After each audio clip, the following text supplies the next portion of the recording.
we're going to walk through what it takes to publish, and we're going to use JTR as one example, but there are multiple great journals out there, and in our field, there are more than 125 journals right now.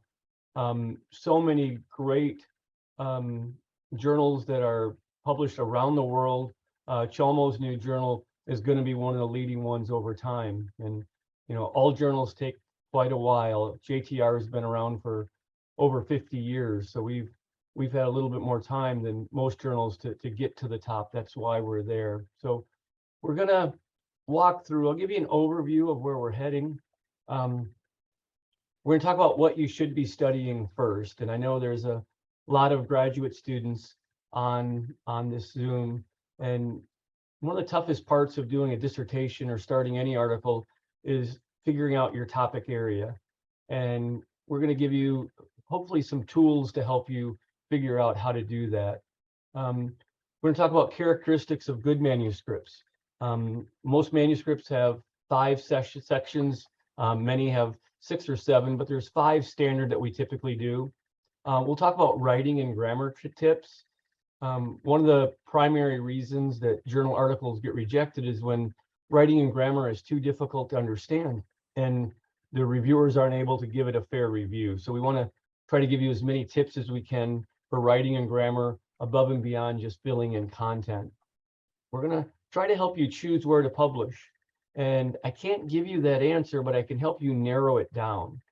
I'm still confused often when we get a manuscript and trying to figure out where to first send it.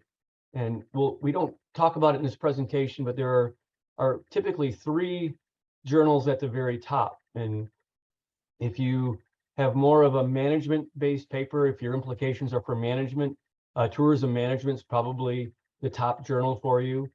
If you're more theoretical or case study, Annals of Tourism is probably the best journal. If you have a combination of strong theory and strong practical, Journal of Travel Research is your best journal. But those are just 3 of 125. So we'll talk about some of the ideas that at least Nancy and I have come together for where we should publish. I also am remiss, I need to mention that a lot of these slides and a lot of the content I'm giving, Nancy and I have come up together. And Nancy McGee is the former department head at Virginia Tech University. Her and I are co-editors of the journal. We split responsibilities pretty much 50-50. She's more qualitative, I'm more quantitative. She's more sustainability, I'm more development. So it allows us to look at manuscripts from both lenses for all of them. So a lot of these slides came from discussions that we've had. I think this is about the 10th time I've done versions of this presentation, and Nancy's done about 10 of them as well. We've hit almost every continent already, so we're pretty proud of that.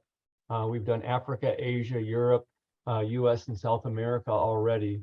So we're getting this message out and trying to help young scholars be able to publish better. We'll spend a little bit of time talking about publishing in JTR, and not to make sure that you put a paper in there, but it's the system that we're most familiar with. So we'll walk through what a typical month looks like for us in the reviewing process, and we'll give you an idea of what we're looking for in the journal. And at the very end, we'll open up for a question and answer. We'll give you plenty of time back then. If we are in the middle of the presentation, you've got a question that you would like, please go ahead and ask it. If you post it in the chat, I'm probably not going to see it while I talk, but Chalmo or anyone else, if you see a chat question, please just interrupt me. There's no true flow to this. We're just trying to get content out to everybody. So let's start about what you should be studying. The key to knowing what you're going to study is identifying what is important and relevant. And there's a lot of people will tell you that replication is a great way to go. What we don't like to see is a study that you're replicating somebody else, you're not adding anything new. So it's one thing that if you're replicating a study, you can do a different country context, but make sure you're able to do comparative data between the two. And if you are doing comparative data, find another variable or something to add. And we'll talk about how we decide what's relevant and not. Oops. this is just an idea of tourism research trends. These are from the Journal of Travel Research. These were identified by Dr. McGehee and myself. And we went through and looked at articles from 2010 versus 2021. And we saw 7 very large themes. There was climate and sustainability. We've gone from eco-friendly behavior to the greening of tourism, where we thought we were starting something with ecotourism. We've gone to a better understanding of how tourism can make the planet a better place. So we've progressed there. We've studied technology and big data is a second topic area. That area is booming. And if you go to Chalmers journal, you'll see consistent progression in this area. We've gone from, how websites can be used for businesses and how we can evaluate them to looking at augmented reality, the metaverse, autonomous vehicles, artificial intelligence. And in just a decade, that area of research has progressed the most. Social media is similar, Web 2.0. We looked at co-creating experiences with social media. We now know that people don't necessarily make decisions off of social media, but we do know that vacations are shared, intentions to travel are impacted. Online ratings are used by everybody in making decisions across the board. So social media also progressing really quickly. Risk management didn't start really evolving until 2020 with the onset of COVID. We looked at terrorism and natural disasters, but more recently we've looked at health problems related to tragedy and crisis management. COVID-19 turned the world upside down, and especially our industry, and it led to a plethora of research in that area. Service and failure recovery. We make mistakes. We can't be perfect, whether you're a hotel, a restaurant, or an attraction. Mistakes are made. We started looking at it by segmenting and doing marketing studies. We've now looked at various markets beyond typical segmentation. We've looked at inclusion as it relates to people with disabilities. We've looked at unconscious bias and conscious bias as well. So we're learning how to fix our mistakes as well. Brand loyalty has changed. We're becoming, we've gone from moving at marketing effectiveness to revenue optimization. We're helping destinations and attractions not only forecast what they're going to do, but also find ways to set prices better, use yield management practices, and get a better quality of income, possibly with fewer visitors. A lot of places have over tourism problems. They've got too many visitors. Sustainability becomes a problem. So revenue optimization becomes more important in those environments. So how can we get fewer people there and still make revenue? Planning and policy is important. We've looked at social capital and resident attitudes. We've now looked at planning related to over-tourism. We're starting to understand that we have to manage our destinations, not only for revenue, but also for our future. So those are some trends that have been taking place. We're going to talk about, I'm going to go back a little bit. Go ahead. James, yes. I have a question about the categorization of the research trend, which is very, very crucial to researchers to understand. Actually, we have to understand what the main editors they consider most importantly. Anyway, this categorization and classification is a really, really valuable information to us. My question is, you said this categorization is last 10 years have fastly developing, especially technology side. But however, to me, I also my major is management information systems, and I research focus on technology. But however, technology is no longer anyone belong to anyone specifically. But starting from the tourism, actually is nowadays a psychology and then brain side is getting important. So what do you think about the psychological aspect and human being itself and then brain aspect. Yeah, and these are all brand new areas. So, we have to realize that other than the COVID articles, it takes a while for an article to get published. So in Journal of Travel Research, from the time you first do a draft of an article, a typical article is going to take 2 years before it goes into print. So we're seeing a large submission. We don't have a lot of papers accepted yet in these areas. So, we're hoping at some point to be able to track humans' thoughts. As a psychologist and as a marketer, we ask people their opinions, we ask their perceptions. It would help tremendously if we could tap directly into their brains and see exactly what they were thinking. So we're seeing a lot more physiological based studies.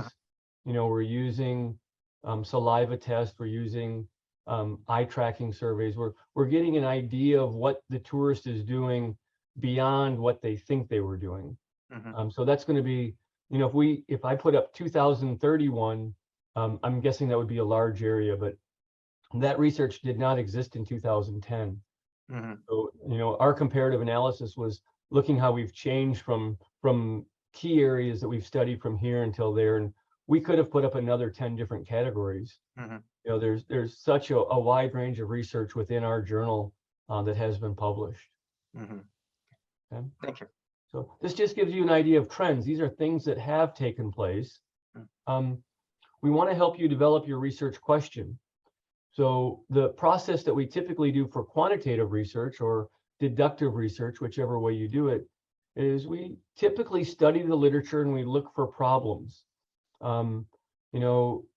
We too often we look what other people have done and we study what they've done. What we want you to do is to look to see what the problems the world have, not just gaps or not something that's local or not something that's just tourism. Look for real problems. Sustainability does not belong to tourism. It belongs to the planet. And as Chalmo already said, technology doesn't belong to tourism. It belongs to every field. So identifying true world problems is, to me, the best place to start. And how do we make the world a better place? So look at issues that are taking place throughout the planet. Find ways to better understand that problem. And, it doesn't have to be directly related to tourism. There's journals outside of our field as well. But we truly want young scholars to think problem before anything else. So look for a problem, try to figure out what problems exist on the planet. I use Post-it notes. Little sticky notes, and when I see a problem, I put it on a wall, and that's something that I want to meet with my grad students and say, how do we attack this? How do we learn how to make this a better situation for everyone that could be involved? So for quantitative research, that's where we typically start. Once you know the problem, you need to understand theories, not 7 theories, not 10 theories, hundreds of theories if you can. The more theories you know, the better you can explain things. For the Journal of Travel Research, the #1 reason we don't accept papers is that it isn't theoretically driven. So we expect every paper to start with a theory before data is collected. Now, a lot of people have secondary research, they've got data in hand, and they try to attach a theory after. Well, the good news is we have 125 journals. If that's what you do, Journal of Travel Research isn't the right spot for you. Really good research starts with a problem, and then it looks for the best theories to address that problem. So those are the 2 key things, theory and problem. We try to connect them together.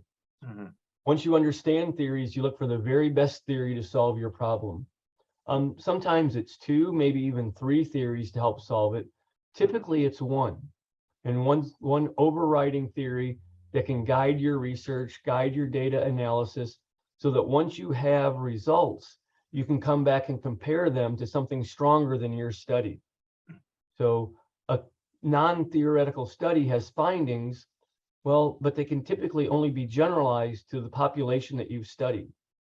And if you guide yourself properly with theory, once you're done, you can say how theories evolved, and you've got all the past studies that have solved that, or not solved that theory, that have studied that theory prior to yours to use. So it looks something like this when we do quantitative research. We theorize, hypothesize, we analyze data, and then we look whether or not hypotheses are supported or not. So this is quantitative research. This slide is Nancy's, and she does more qualitative research than I do. James, I'm sorry I interrupt you. Once again, I have a question about theory. You mentioned the theory is so important to explaining the problems. You know, at this moment, is technology actually collect data, a large amount of data, so we can figure out what's the real problem is there based on the data. But however, 10 years ago, probably your age, when you are all young, there are a lot of the good researchers developed very good theory and theory itself for tourism field. But however, in those times, theory is not quite similar with current situation. Probably there must be gap between those days and now. What do you think about we adopt the prior theory from the literature and that theory apply for new phenomena? Is it make sense? Or, yeah, your question makes sense, but what theory does is it constantly evolves. You know, we have theories that are over 100 years old, and we have theories that are over 100 years old that are extremely strong, and they still help us predict and understand. But all good theories change over time, and they evolve. So, you know, the fact that we've got big data now doesn't mean we don't start with theory, but that means we have a theory that we apply the big data to help us understand in the back end. Because even large data is highly flawed. You know, most of it's perceptual. Most of it, we've got so many biases related to how data is collected. Most of our big data has very large reliability issues because we're asking one item or two items instead of multiple items to use good scales. So, you know, just because you have big data doesn't mean you're even starting with a theory. You know, big data just means that based on the people who responded, we have an idea of what's going on. So, you know, theory, there are old theories, but they are, if they're still around, they're strong. And a lot of theories over the last 20 years have evolved to the point that you can't recognize the original theory.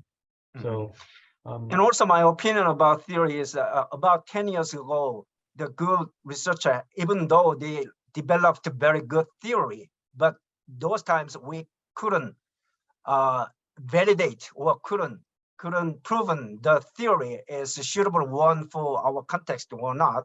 But these days we have a data we can acquire easily, and now the theory is now proven time. No, we don't prove anything. We're a social science. Nothing's ever proven. Proven means it's a fact. So we've never proven anything. There's a law of gravity. Physics has a lot of laws. Theory, if a theory is proven, that means it's now a law, which means it happens every time.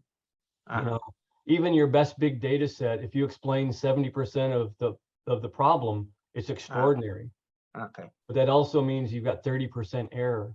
And you know, if you can show me a data set that's showing 85-90%, it would be miraculous. But the truth is we don't do that. So we don't prove anything. You know, we have theories that help us explain phenomena. Data helps us explain phenomena, but it doesn't prove a phenomena.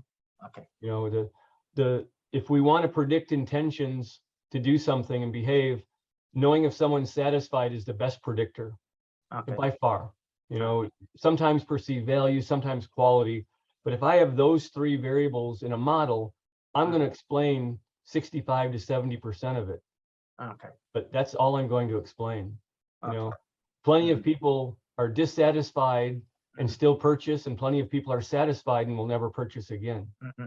So that's why we don't prove, and that's why we need a theoretical basis, because we don't have facts. Good. Thank you. Yeah, we'll move on to qualitative inductive research. Sometimes we don't have a theory that helps us understand our problem. So we know what the problem is, but there's not a theory that can guide us. So the problem then typically requires rich data. It requires us to go in further. So, Chalmo, started to say that large data develops theory. Well, it doesn't. The only way to develop theory is through qualitative research. We need to understand the underlying why questions, and large data doesn't do that. It tells us what's happening, not why it's happening. So to get at true theory development, we have to do good qualitative research. The great news is we have the biggest change for submissions in JTR, tourism management, and annals is qualitative research. And it's not even close. We're getting a lot of technology stuff, but qualitative data is becoming, it's probably 35 to 40% of submitted research now. 10 years ago, it wasn't even 10%. So the goal with qualitative research is to understand, not to generalize. So when we understand, and whenever you hear the word theory, think of the word understanding, because every theory helps us to understand or explain a phenomena. That's all a theory does. So there are multiple different ways to understand and to explain things, but we can't do that with just quantitative data. We have to have qualitative data to be able to understand what's going on. So when we look at qualitative research, we start by critiquing the existing literature and theory, and we look for the shortcomings that aren't answering our problems, and we look for questions that we could possibly ask to develop a script so that we can develop our research problems in an inductive manner. So for qualitative research, we start by at a very specific level of focus. We gather our data, which are interviews. We don't start with hypotheses. We start with data, and the data are what people say. They're, direct responses to the questions that we ask. The difference between quantitative and qualitative data is we can follow up and ask additional questions. So I've got a student doing a qualitative study now, and we're looking at how allocentric and psychocentric people differ over COVID. And there's no data out there that shows us, and we don't have scales that can do that, and we wouldn't know where to start. So we did 3 practice interviews just 2 days ago, and it's led us to a script that's getting longer and longer. So it's one thing to say that, my travel behavior changed from before COVID to now.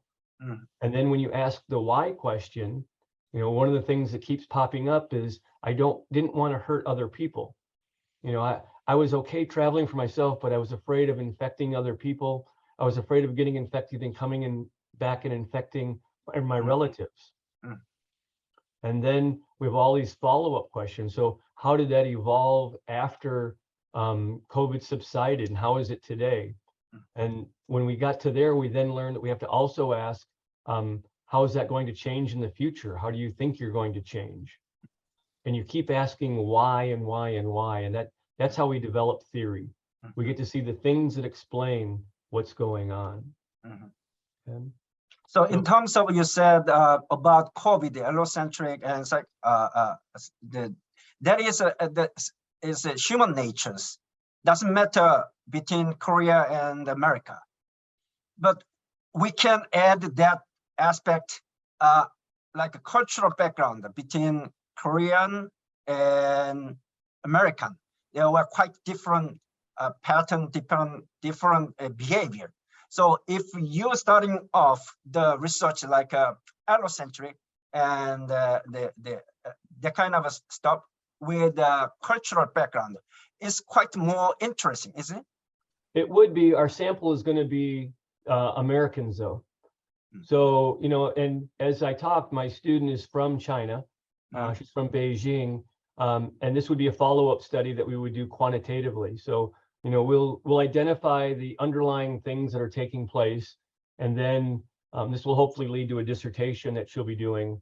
And at that point, we would look for cultural differences. So, when we look at your culture, Eastern culture versus our culture, Western culture, typically Western culture is more individualistic, and Eastern culture more collectivist.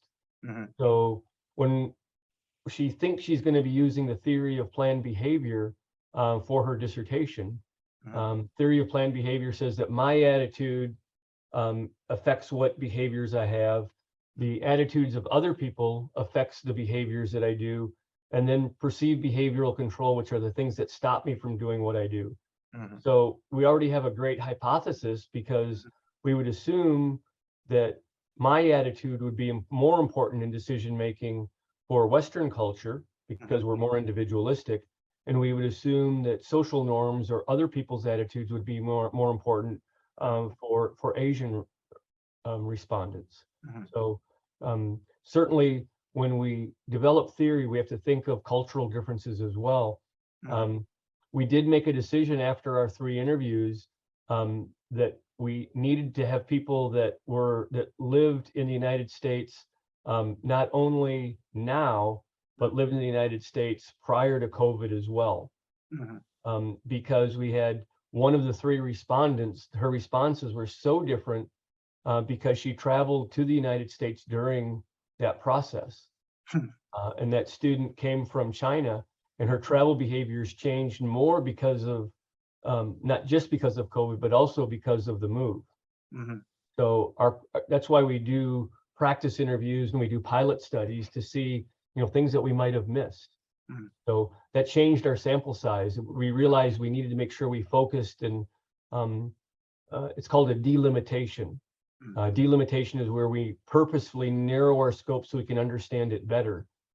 So if we had 10 respondents that were Asian, 10 respondents that were North American, the average responses would be very different than what's really taking place. The differences between culture could be what's explaining the difference. So we have to be very careful with how we formulate in the samples that we choose. So we'll talk about selecting your problem. And there are problems with selecting your problem. One of the things that we see graduate students in particular as a problem is that they love their problem too much. And they've written their problem statement, and they're working at it and working at it and working at it, and they can't find a way to theoretically justify what they want to do, or they can't find a way to empirically examine what they wanted to do. So loving your problem too much can be fatal. You got to be willing to throw it away and start over. And if you've spent 3 months working on a problem, it's probably time to go on to a different one. We typically meet with my grad students and myself, and we try to walk through a problem in a couple hours to figure out how we would formulate it and do it. We then take maybe a week to look for the best theories for it. If we can't find a theory that matches with it, we throw that problem out. So we try not to love our problems too much. Sometimes we stick to our first idea for too long. It's not that we love it too much, we just don't want to think anymore. We stop being academics. Okay. As academics, we should constantly be thinking what the problems are, thinking what the next one is that we're going to study. Doing something trivial just to get done is another thing. I pride myself in trying to do quality research every time, but I have some studies out there that are very trivial.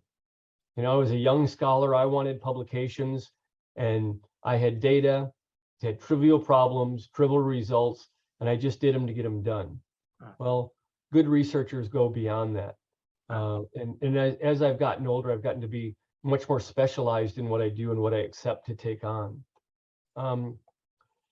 The biggest problem that we have by far for doctoral students is that their problem gets too big.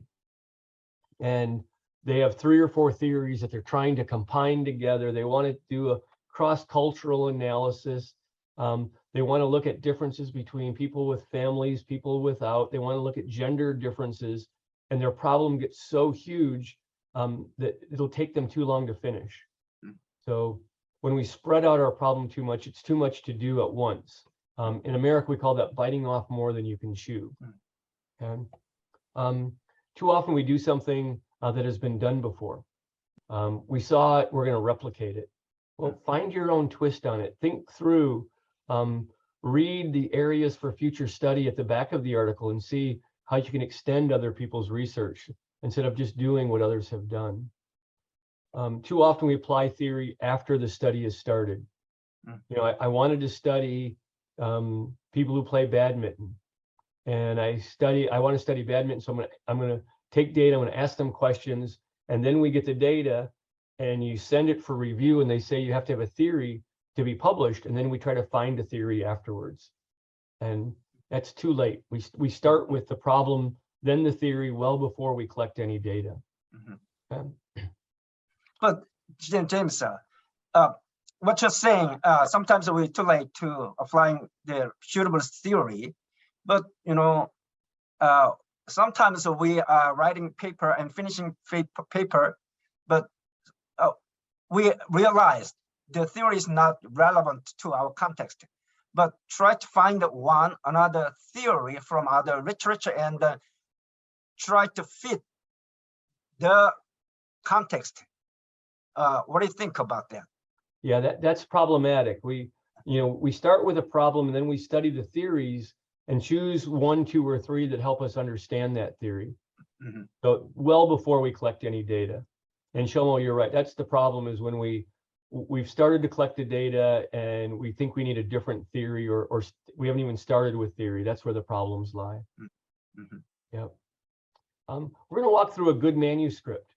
So one of the things that is very difficult to do is to think of your manuscript as a whole. So too often we think of, I'm going to write my problem statement, I'm going to write my literature review, I'm going to write my hypotheses, I'm going to do this, and we don't think of the dissertation or the manuscript as a whole. There's got to be a flow to the whole manuscript. You know, we'll walk through the sections, but realize these are all connected. They have to dance together. We can't write them separately. We have to write them as we go.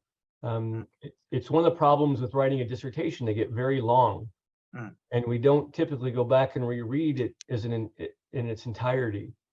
So the last thing I do when I review before my students defend a dissertation or a thesis is I have to go back and reread the whole thing one more time, because we often submit them one chapter at a time, one section at a time, and we proofread and we edit and we move forward, and we don't go back and read it in its entirety. So let's talk about the first section, the statement of the problem. So remember, we started, all good research starts with a problem. Well, really good manuscripts start by stating what the problem it is. So why are you doing the research that you are? This section also needs to tell us how relevant it is. It needs to tell us why this is important to do. So we clearly identify the problem. What is wrong with the world that you want to make better? That's the key to that. There's something wrong. There's a problem out there. How do we solve it? So, and there's something that you want to be better in this planet. Discuss what an ideal world looks like. You know, in an ideal world, all of our green spaces would be here for the next millennium. They will be untouched and in a perfect sense. That's the perfect world. The problem is, we know that the way tourism is developing, that's not going to be the case. We know that some places have a high traffic area, and we have all of these problems associated with it. So we start by discussing an ideal world, and then we reveal what the problems are with it, because we want the ideal world. So our problem statement starts with that. We want to state consequences related to the problem. You know, so it's one thing to say that we want the world, we want fewer people at our destination, but what are the consequences if we don't? You know, the next generation won't have attractions to go to. If we don't find a way to solve global warming or climate change, the planet might not exist in 100 years. You know, those are the consequences of not solving that problem. So we want to make sure we discuss them. We don't discuss gaps in the literature until all of the above is done. So about, I would say 50 to 70% of all young scholars start with the gap in the literature and say, this has never been studied before, so now it's important. There's so many things that don't need to be studied at all. They don't have any relevance. So just because it hasn't been done doesn't make it important. And if someone submits a manuscript to me to review, or a grad student submits me something, and if they discuss gaps in the literature more than twice, it's in trouble. You know, you have one gap you're solving. It only needs to be mentioned once, and it has to be done after the problem's been stated, and after we state how we're going to fix that problem. Because what makes your problem important is that it's relevant to society, relevant to the reader, not that it hasn't been done. You know, that doesn't make a good manuscript. So we could do a study on the effect that wearing pink shoes has on somebody's mood at a site. We could figure it out. We might find they have a better mood, but it doesn't really solve a problem, right? So a problem statement says what the problem is. We discuss the methods you'll use to address the problem. So we do that within the statement of the problem. We want to say that this is what we're going to study, this is why we're studying it, and we're going to use these methods. So let us know if you're going to do quantitative or qualitative. Let us know if you're, you know, if you're running a structural model later, or if you're going to be using Nudist or whatever program it is to study the problem. So give us a hint what you're doing in that statement of the problem. Second section is your literature review, and this helps guide your study. So your purpose of your literature review is to demonstrate that the problem needs investigating. So you've stated the problem in the first section. We amplify that this problem needs investigating within the literature review. So we don't stop justifying the study. Most importantly, in your literature review, you conceptually ground your study. So how are your variables connected?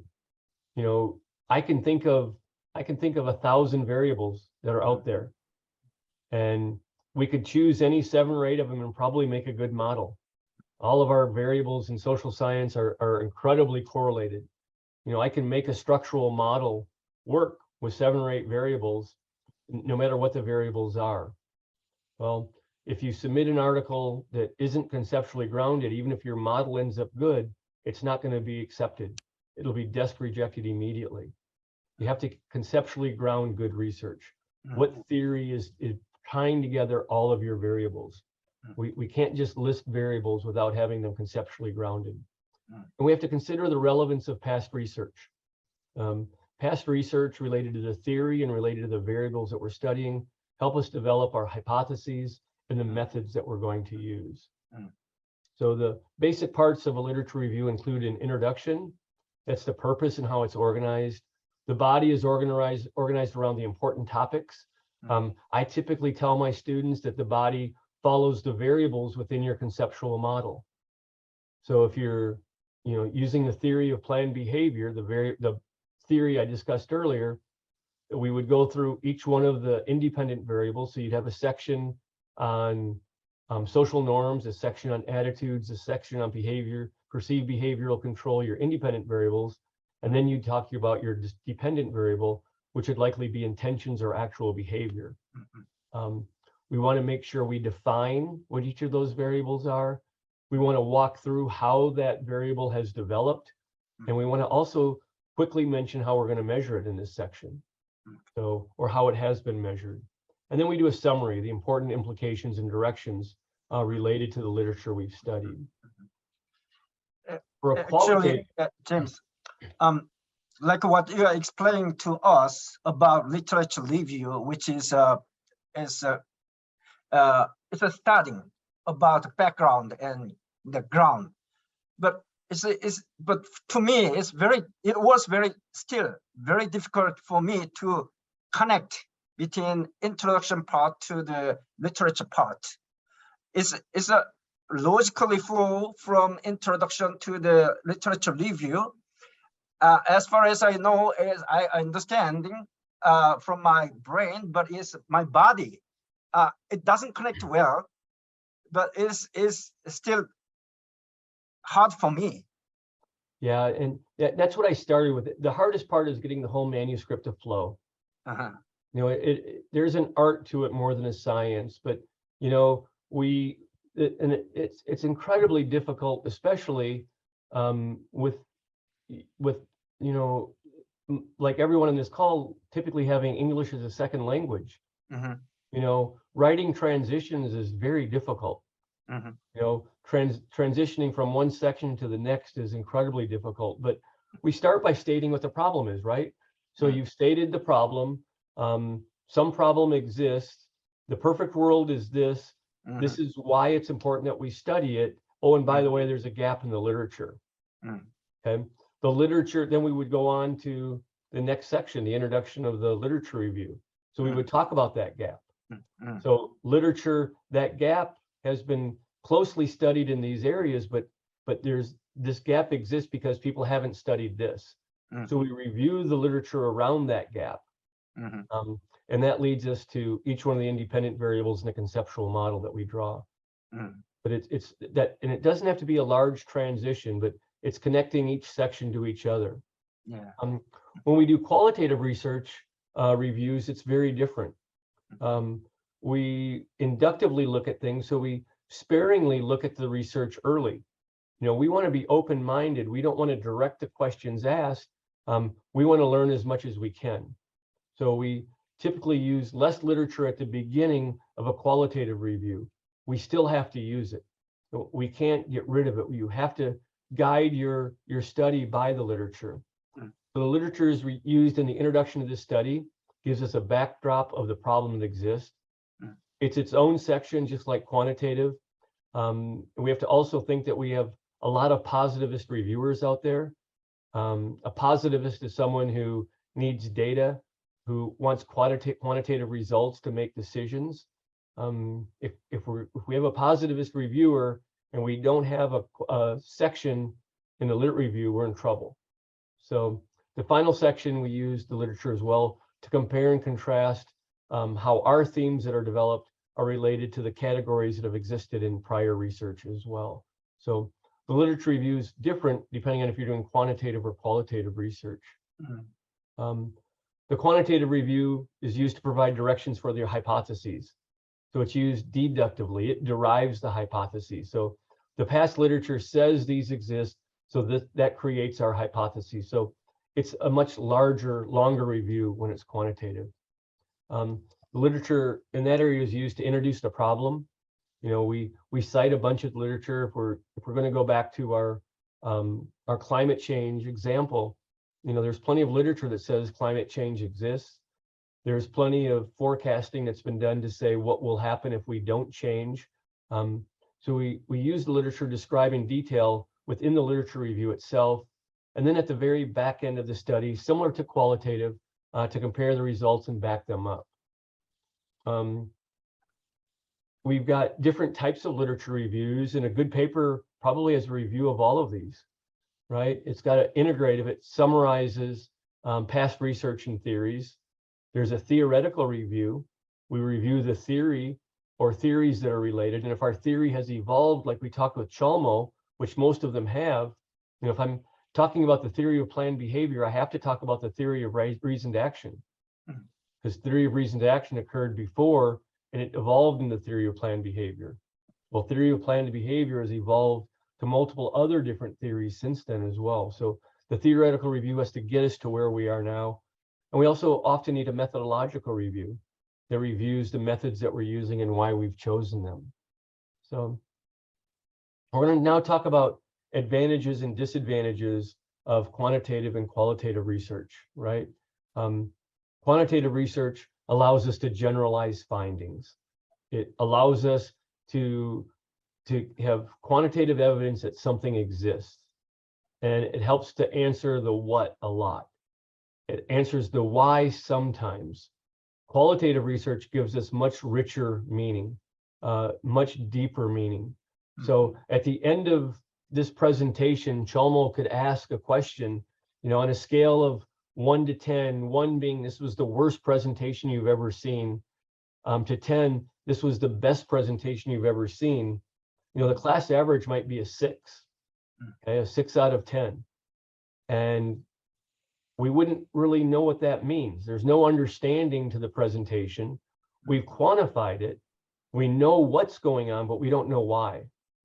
You know, if Chalmo really wanted to know what happened, he would ask a bunch of questions. So you gave a 6 out of 10, why?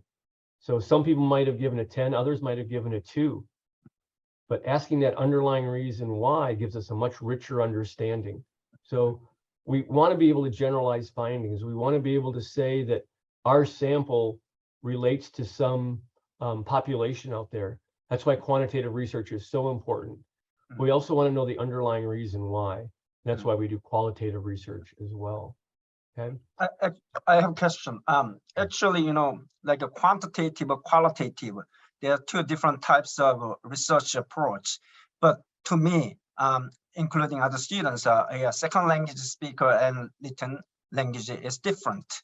So I recommend my student to do quantitative research approach rather than qualitative research, because it's like what you said. In order to conduct qualitative research, we have to write very well, deeply, in-depthly, and broadly. So in that case, it's hard to catch up to follow the logical flow of the whole manuscript. But however, quantitative is kind of a section by section, and we just conducting the section and then linking together. So for me, it's better to do that research rather than qualitative. What do you think? Well, quantitative research, like you said, is much easier. And you know, I don't think we can use language as a barrier for that. You know, you should be doing good qualitative research in Korea, which would mean you would be speaking Korean most likely to most respondents. And if you used English, that might be more of a barrier for sure. You know, in Texas, we do a lot of surveys in Spanish. So we have to translate and back translate from Spanish to English as well. But, you know, for everybody, qualitative is much more difficult. For all of my PhD students, they're required to use mixed methods. So they're required to do qualitative research that leads to quantitative research. So Zhao Zhu, the student I was talking about earlier that we're starting her qualitative portion, that's the beginning of her dissertation. And once we get the qualitative done, then we will do the quantitative. I just had Jeff Downey, one of my American students, he started with quantitative, and then on the back end, we use qualitative. So we found out what the results were, but we didn't know why the results happened. So we then went back and did qualitative interviews with people to find out how it worked. So good research is mixed methods, and it's much stronger. You know, we get the richness of data and the generalizability, but you can write a lot more manuscripts a lot more quickly doing quantitative. And there's a reason I have 125 manuscripts, because, you know, 100 of them are mostly quantitative. You know, the 25 that are qualitative take a lot more work and they take a lot more time, but they're typically much stronger manuscripts when they're done that way. So methodology is just a story. Methodology is a story of how did you do what you did. And we'll talk about what makes good methodology, but you're just writing a story. It's the easiest section to write. You can write it very Professor Petrick. Yes, Hunter. I wonder if you can hear me. I'm William Hunter. I'm here also I'm a very good friend with Professor Gu here at Kyunghee University in Korea. And, you know, we are very, especially students are educated at a very young age to differentiate between the qualitative and quantitative. But I wonder if there's a little bit of a problem in that that's kind of a gap of convenience. But what we're really talking about is what you mentioned earlier, which is positivism versus constructivism.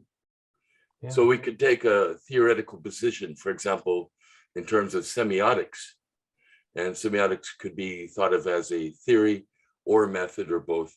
But social semiotics would take a more qualitative approach, whereas structural semiotics, in the tradition of Claude Lévi-Strauss or somebody like this, would be more quantitative. So if you're talking about structuralist versus post-structuralist, you know, in fact, it's probably better just to simply talk about the methodology rather than trying to put things into a box like qualitative versus quantitative.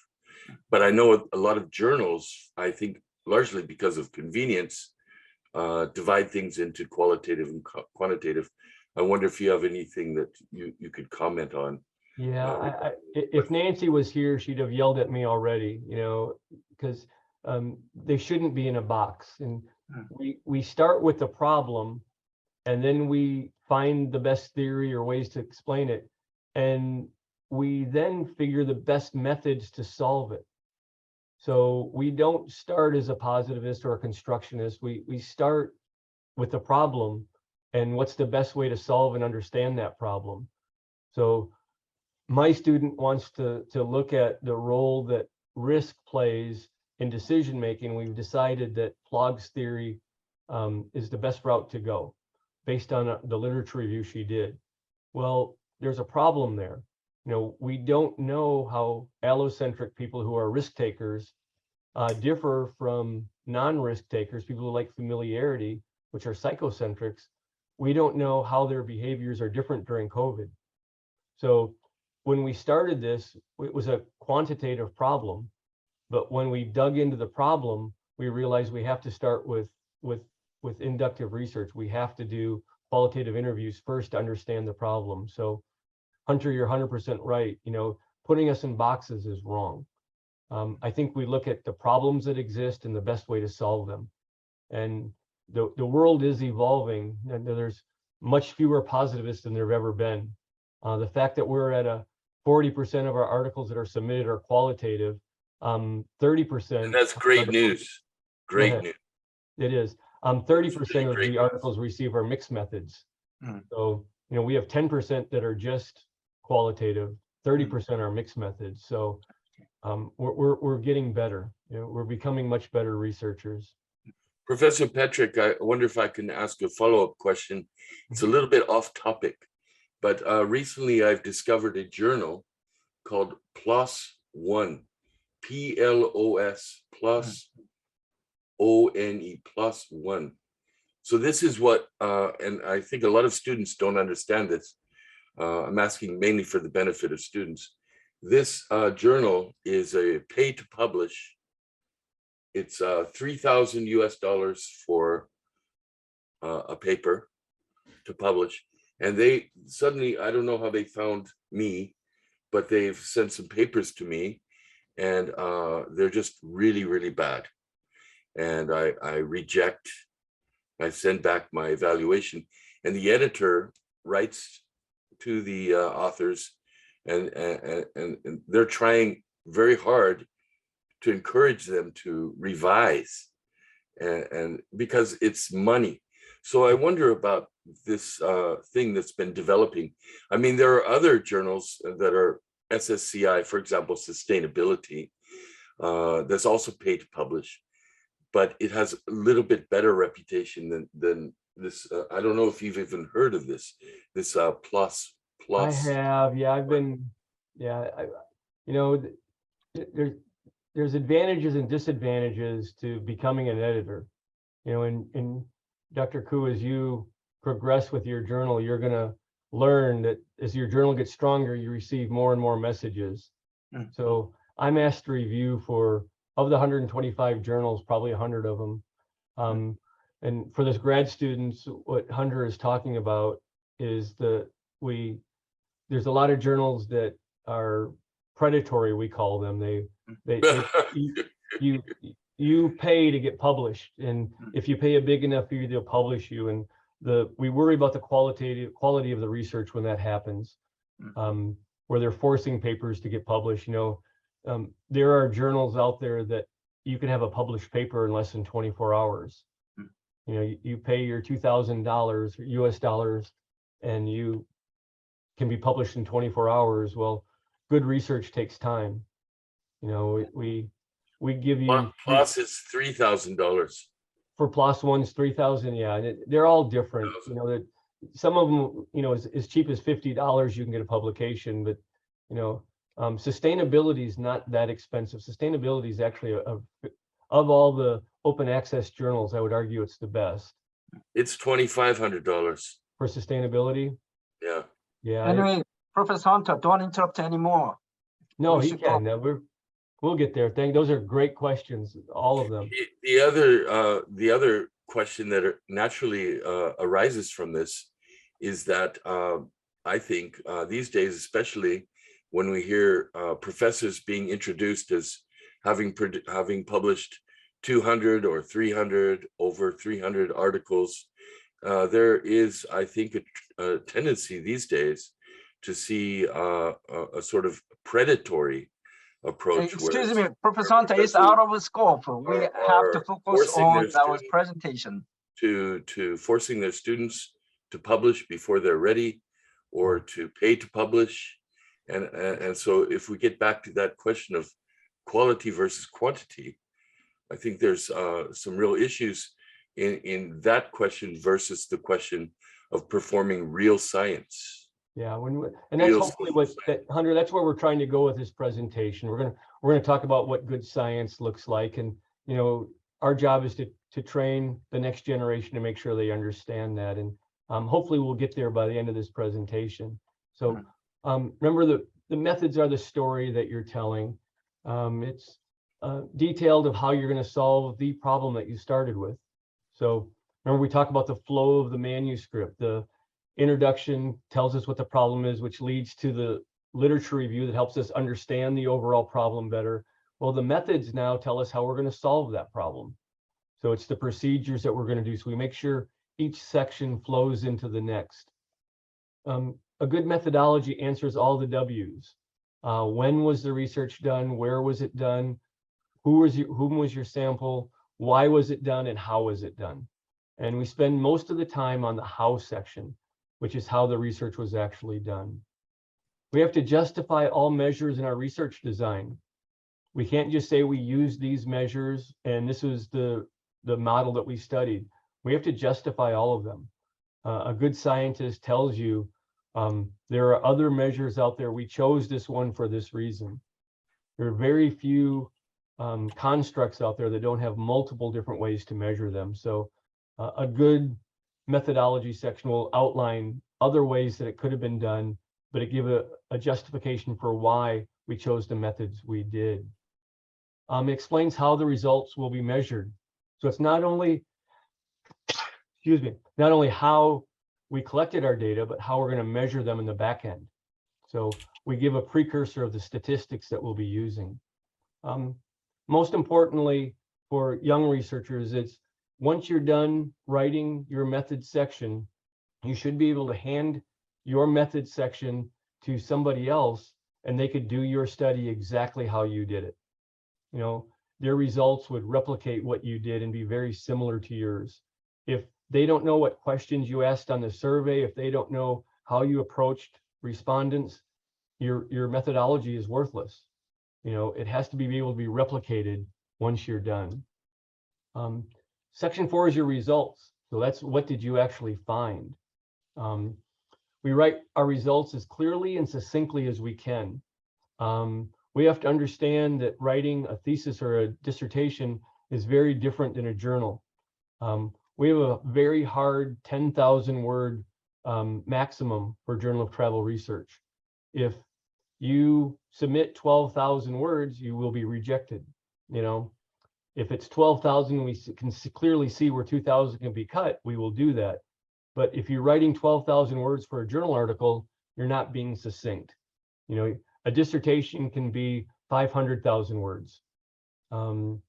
We lost Keith Hollingshead, one of the premier scientists within tourism and travel. He passed away 3 days ago. His dissertation was 5 volumes, all of them about 300 pages. It was 1,500 pages long. A dissertation can be that long. A journal article, realistically, double-spaced, is about 25 pages long. That's all you got. We also have to write it as a 12-year-old could understand it. And we're going to talk about clearly writing later, but too often we think of trying to make long sentences and we try to think of long, big, elaborate words. That's incorrect. We want a 12-year-old to be able to understand what we've done. We want everything to be clear. We don't want to sound academic. We want to sound logical and make sense of what we do. Okay. We need to consider the best way to present findings. Sometimes a table or a graph is better than text. Sometimes a graph explains better than a table. So what we don't do is do a lot of both. We don't have a full table that shows all of our demographic results, and then we spend 3 paragraphs explaining them. So we find a way to be as succinct as we can to present those findings. We have to explain how you interpreted the data. So all findings in quantitative research have to have empirical and logical evidence. So I don't know how many of you know what structural equation modeling is, but it's a way of examining the relationships between variables. And you can make a model better always. You can always drop a variable, add an item, until that model is saturated. So if you keep drawing lines, the model will get better. Each line explains a little bit more variance. But we want it to be as succinct as possible. And one of the things you can do is delete items or delete paths to make your model better. Well, we can't delete an item unless there's a logical and empirical reason for it. So just because an item makes your model better, if there's not a logical reason for it, we can't do it. So our results, we have to explain empirically and logically everything that we've done. We have to also discuss our biases. I'm working on an article right now with the leading research in cancer research. And I have biases to start with. I had cancer last year, and I'm very fortunate that it's gone. Well, in our results section, as I'm interpreting the qualitative results, I have to let the reader know that I might be biased. There are things that bias what I do. When I do cross-cultural studies, I have biases. I've got a Western lens that I look through, and I won't always see things from a different point of view. So we make sure the reader knows whatever biases, whatever things that are making us less scientific, what they are. We save the in-depth interpretation for our implications. So our results are very succinct, very clear. This is what we found. We don't get into full explanations there. That's what our implications section is for. Which leads us to that, your discussion and conclusions. So it's what we do with all of the findings that we had. More time should be spent on this chapter than any other. Unfortunately, it's the last thing that you write other than your abstract. And too often graduate students get to their discussion and conclusions and they take a day or two and they're done. Well, if you took 3 weeks to write your literature review, you should spend 4 or 5 weeks to do your discussion and conclusions. Every single finding that you have should be clearly stated for how it has a practical implication and a theoretical implication. And that takes a lot of time. We can't write this section quickly. It's the most important section that you have. Nothing, if your implications aren't strong, your paper isn't worth anything. You could have done everything perfect if this section isn't written well.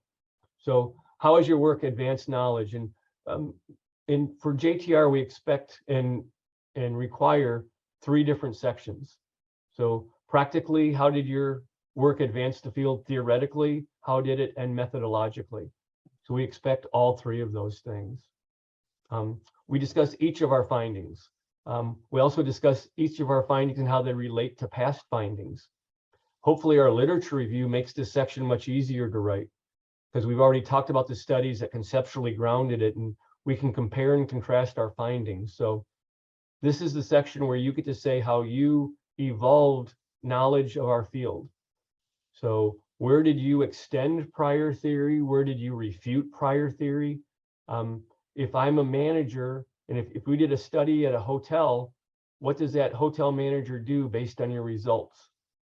And don't just say it'll help their marketing efforts. Tell them specifically how to help their marketing efforts. Tell them specifically what finding you had gives them direction for what they do.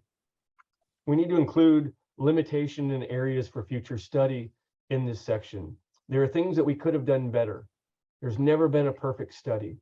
There are things that limit what we do. Dr. Koo mentioned earlier that, you know, this idea related to my students' COVID-19 study, it would be great if we had a cross-cultural portion. Well, we're limited. You know, we're going to talk about a delimitation at the beginning, but our findings are also limited. It might not explain the phenomena outside of a Western environment. In fact, it might not be outside of an American environment. It might not work. So those are our limitations, and future studies should study these areas that we're limited in. We then write a clear conclusion at the very end. This is the hardest part for Asian students to do. You have to brag on yourself at the very end. You have to make conclusions that say, well, we have these limitations and we should be doing these studies in the future. Our study made this contribution. And you brag in 2, maybe 3 sentences, but you do a clear conclusion. You know, we extended theory by doing this. We have practical application because of this. And methodologically, we've shown a new way to do something. So toughest section to write for most students overall is that clear conclusion at the very back end. So those are the 5 sections of a typical manuscript. Other things we want you to consider: is your title memorable? There's a long-going debate and a lot of conspiracy theory out there that the first article in a journal is the best. That journal editors find the best article and it goes first. And Nancy and I have people thank us all the time. You know, thank you for putting our article first. It means a lot to us that you thought ours was the best. No, the articles that go first are those that have the best title, the most catchy title. Doesn't mean the research was better. You know, we want someone to look at the journal, read that first article and say, oh my God, this looks like something I want to open up. Or this is an article I want to download. So your title needs to be memorable. I wish I had $1 for every study that started an examination of or the determinants of. You know, that's a cop-out. That's not trying with your title. That's just doing a long scientific statement of all the variables that you studied. Okay. Title doesn't need all the variables in it. It needs to give us an idea of what your study is. Does the abstract give the full story? You know, it's a cop-out in your abstract if you say at the last sentence, and managerial and theoretical implications will be discussed. Well, if I'm reading that abstract and I'm trying to write a dissertation, we don't have time to read full articles all the time. Often we're just reading abstracts looking for research to help us out. Well, the contribution of every article is in the implications. The implications tell me the theoretical, practical, and methodological contributions. So if we don't explain them in the abstract, a lot of people might miss the impact of the article that you're writing. Do sections have a good flow with little redundancy? When we write a dissertation or thesis, we often write them as standalone chapters. So we reiterate the same thing over and over again. A good journal article isn't redundant. Remember, we said your findings are incredibly succinct. Well, often the findings are written too long and then we just repeat them in implications. So we make sure there's little redundancy. Once we're done with the article and we're happy with it, we're ready to submit it, go back and do another search of the literature. Too many articles say we are the first person to ever study this. And lo and behold, by the time you've submitted your article, 2 or 3 studies have just done what you've done. Best example is COVID-19. You know, Nancy and I stopped counting. There are so many articles that were the very first, and they told us they're the very first to study the role of risk within the theory of planned behavior. You know, and we're going to do an extended version of the theory of planned behavior, and we're going to add risk to the model. There's dozens of papers that thought they were the first to do it. Reality was a bunch of them got published early in a bunch of different journals. And that's once we got out and read them, you know, people didn't go back and read them during their process. So do a literature review late to make sure you didn't miss something. One of the hardest things to do is the editing process. I had a different doctoral student that we're on our 5th version, and it's got a V.5 at the back of what I edited today. When she's done with these edits, I told her to submit. But sometimes we get to a V6, a V7, or a V8. You know, we edit, we reread, we re-edit. We want this manuscript to be favorable from the reviewers. There's also a philosophy here that we don't over-edit. Don't change sentences that don't change the meaning. Don't change grammar just to change the grammar. I can't see that, Hunter. I can't tell. It's not focusing for some reason. That's okay. Okay. Too often we let the better get in the way of the good. We think every sentence has to be rewritten. If we're not making substantive changes, let the reviewers decide if they want to use different wording in areas. Make sure the grammar is excellent. Make sure the substance is good. Edit to make sure that's done, and then submit it to the journal as soon as you can. Some writing grammar tips. First of all, know the format of the journal you're sending to. You know, most journals right now are using APA format. We'll talk about that in a second. JTR, Tourism Management, and Annals, all 3 of us right now use APA format. It's the first time since any one of the 3 journals have been developed that we're using the exact same format now. You still have to go look and see what they do. If you're writing to Annals, I think you have 7 words that you can use for your title. If you're submitting to Tourism Management, you've got 12,000 words you can use. JTR 10,000, Annals 9,000. So make sure you are looking at the format of the journal before you send. The most common grammatical errors that we see are the use of articles, in particular, when people have English as a second language. English is an incredibly difficult language to write in. It has a lot of inherent problems. One of them is the use of articles. Study and learn how to use a, an, and the, and when to use them. If we have time at the end of today's presentation, we'll go into more detail on all of these, but I'll briefly go through them now. Tense shifts means that we're using present tense and past tense typically in the same sentence and or the same paragraph. So present tense means things are happening right now. So I am talking to you. When we're done here, you will say Jim or Dr. J or Dr. Petrick talk to us in the past tense, talked versus talk. So tense shifts, most of what we write in a journal article is past tense. We're reviewing research that's already been done.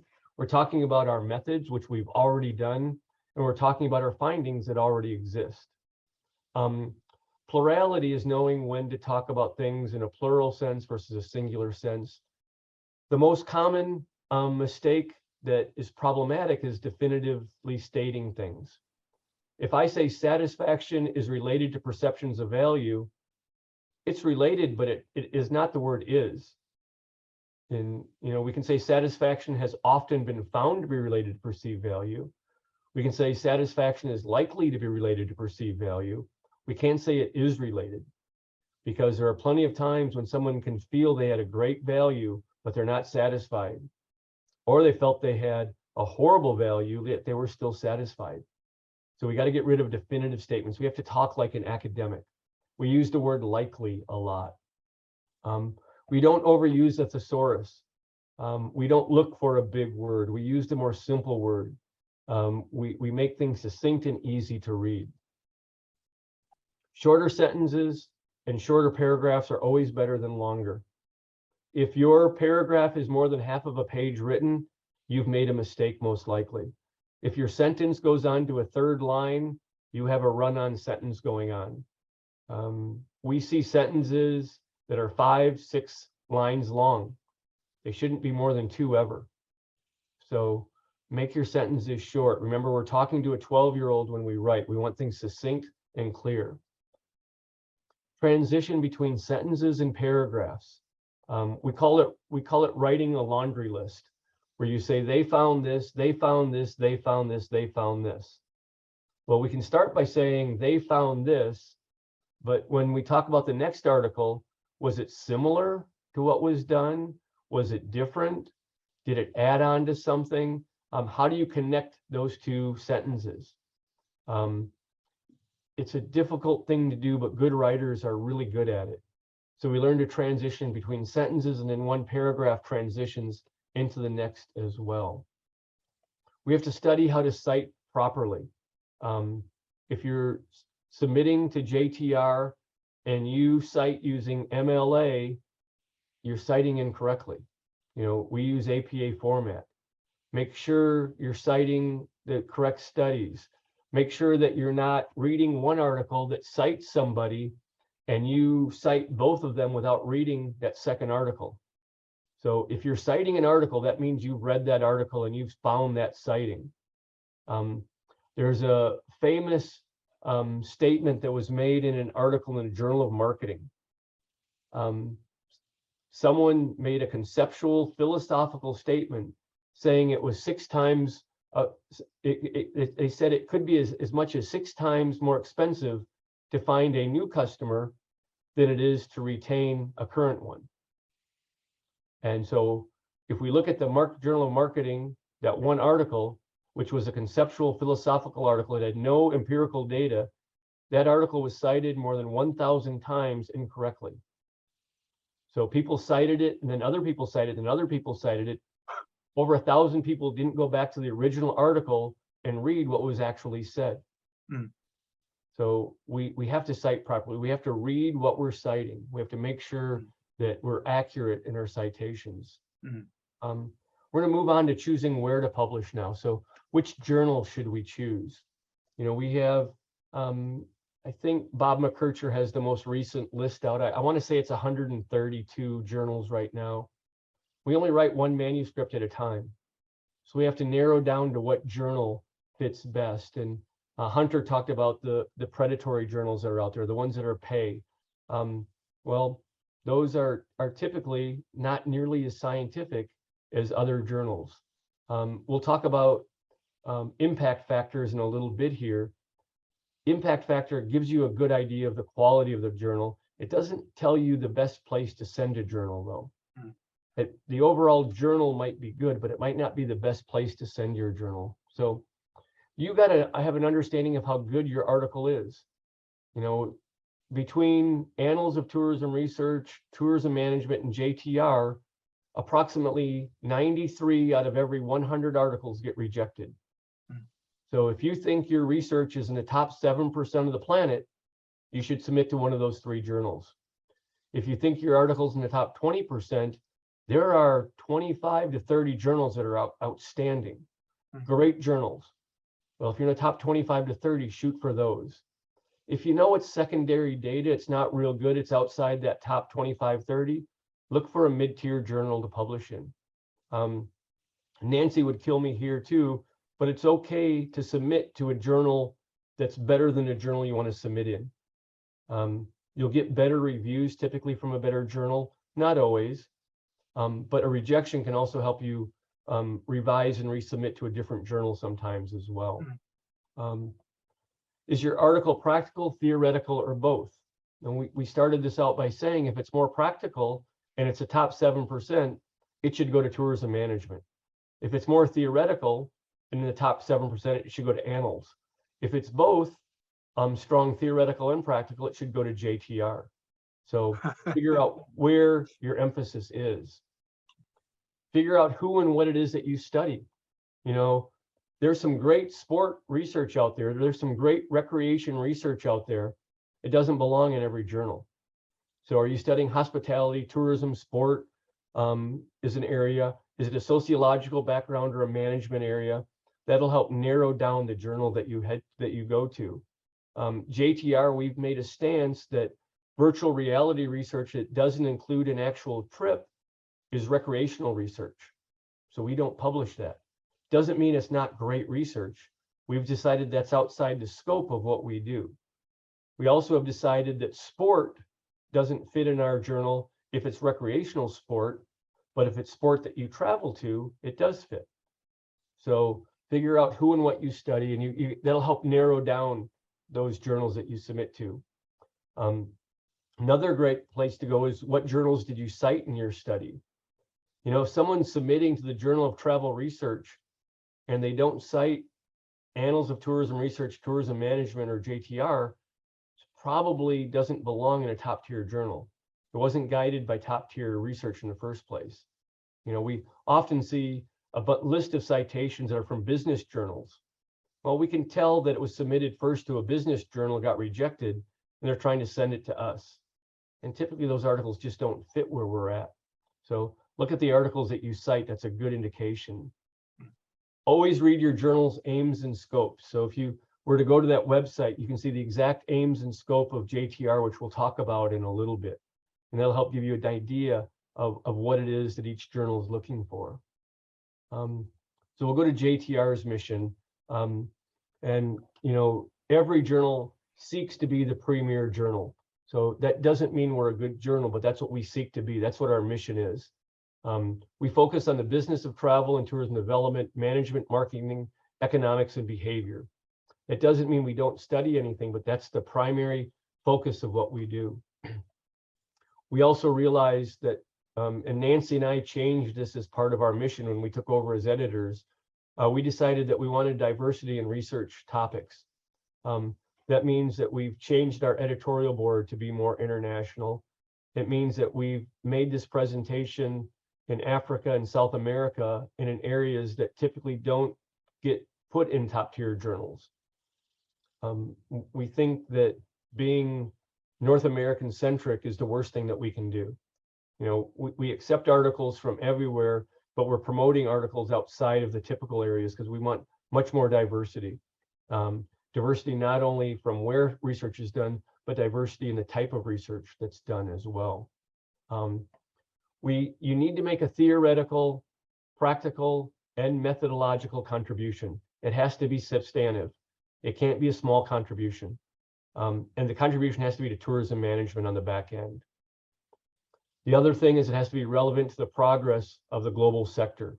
So how are we making the world a better place? So that's our mission. Those are the things that we expect. So there are alternatives to journal articles. You can write book or book chapters. You know, you can start a textbook, edit a textbook, or start by writing book chapters. Book chapters don't need cutting edge research. You can cite other people's research, do a good literature review, and say the state of something. So it's an alternative to doing journal articles. You can write conference proceedings. And one of the things you have to be very aware of is that if you've published a conference proceeding, you can't publish the exact same thing in a journal article. We will find it. You know, we have great plagiarism software. If it's published in a conference proceeding, you're not going to be able to publish it somewhere else.